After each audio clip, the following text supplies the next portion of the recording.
Thanks for joining us from the Ohio AgNet Voice You Know with the News You Trust studio, sponsored by Grain Equipment Company, where innovation meets execution. I'm Emma Puckett with today's Ag News. Turning to today's calendar updates, listen Tuesday and Wednesday to follow along with the Ohio AgNet on the Ohio Crop Tour brought to you by Ohio Field Leader, Ohio soybean farmers, and their checkoff. Visit ocj.com for more information. Another update, join the Ohio Soybean Association Hometown Tour on August 6th at Arable Research Lab in Delaware and August 7th at Bridgewater Dairy in Montpelier. Register for this free event at www.soyohio.org/hometown. Let's take a look at today's agricultural headlines. At the urging of the National Pork Producers Council, a newly published USDA study found 0 trichinella positives in more than 3.2 million U.S. pork samples. NPCC says that demonstrates to domestic and global consumers how safe the U.S. pork supply is for consumption. USDA scientists have confirmed that U.S. pork producers' rigorous biosecurity efforts to keep pigs healthy and working, says NPPC President Lori Stevermer. Because of decades of pork industry research and hard work on the farm, consumers can continue to be confident that the pork on their dinner is safe to eat. Trading partners have long restricted access for U.S. pork because of trichinella concerns, as the U.S. didn't have surveillance data to prove there was a negligible risk for it in the domestic swine herd. As a result of NPPC's persistence over the past 10 years, this USDA study validates the safety of U.S. pork.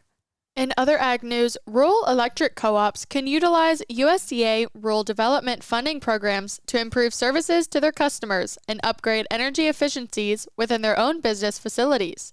A rural electric cooperative improving energy efficiencies within its own facilities? That is exactly the case for Wisconsin-based Dunn Electric, as they plan to use recently awarded USDA Rural Energy for America program REAP funding to upgrade our lighting to LEDs inside our shop. We've done projects like that before at our building to increase energy efficiency, and I know some dairy farmers use that REAP program, and other rural businesses can as well. Jesse Singerhouse of Dunn Electric also told WRDN Radio in Durand, Wisconsin, that another rural development program provided an $18 million loan to the cooperative. The rural utility service loan, coupled with co-op capital, will invest in power line upgrades and, in turn, upgraded services for customers. Our distribution lines is where we want to upgrade because that's the backbone that serves our community. I'm Rod Bain reporting for the U.S. Department of Agriculture in Washington, D.C.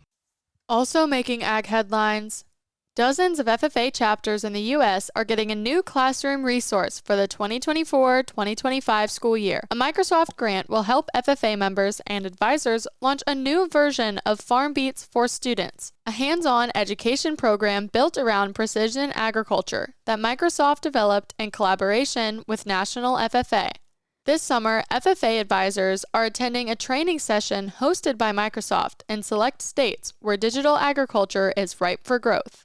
The technology allows students to experience cutting-edge technology and participate in hands-on lessons, fostering a new generation of tech-savvy agricultural leaders. FarmBeats for Students gives direct experience with topics like digital sensors, data analysis, and artificial intelligence, all through the lens of agriculture. Microsoft's investment in our advisors and students is an investment in the future agricultural leaders, and eventually will help fill the void in the talent pipeline, says National FFA Chief Program Officer Christine White. In some Ohio news, the Ohio Pork Council held its 26th annual pork rib-off competition on July 30th at the Ohio State Fair, to the delight of scores of fairgoers who got to sample the award-winning pork while voting for their favorite.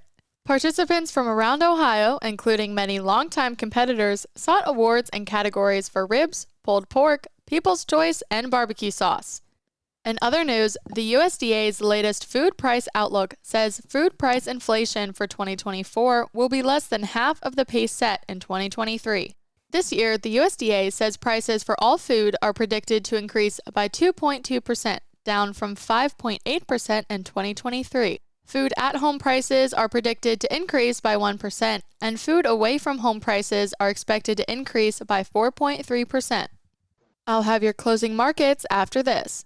In this week's Ohio AgNet podcast, we take a look at the fun first few days of the Ohio State Fair, both with a behind-the-scenes look from Barnes staff and some highlights from the exhibitors. Be sure to check it out at ocj.com or wherever your podcasts are found. The markets are brought to you by Seed Consultants, Simply Better Performance, online at seedconsultants.com. September corn closed at $3.82, down 3/4. December corn at $3.98.5, down 1 1/4. August soybeans closed at $10.22, down 6 1/2. November soybeans at $10.16.5, down 6.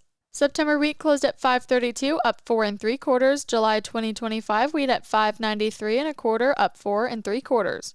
August live cattle closed at $184.80, down $2.33. August lean hogs closed at $93.15, up 88 cents. September feeder cattle ended at $251.80, down $5.30.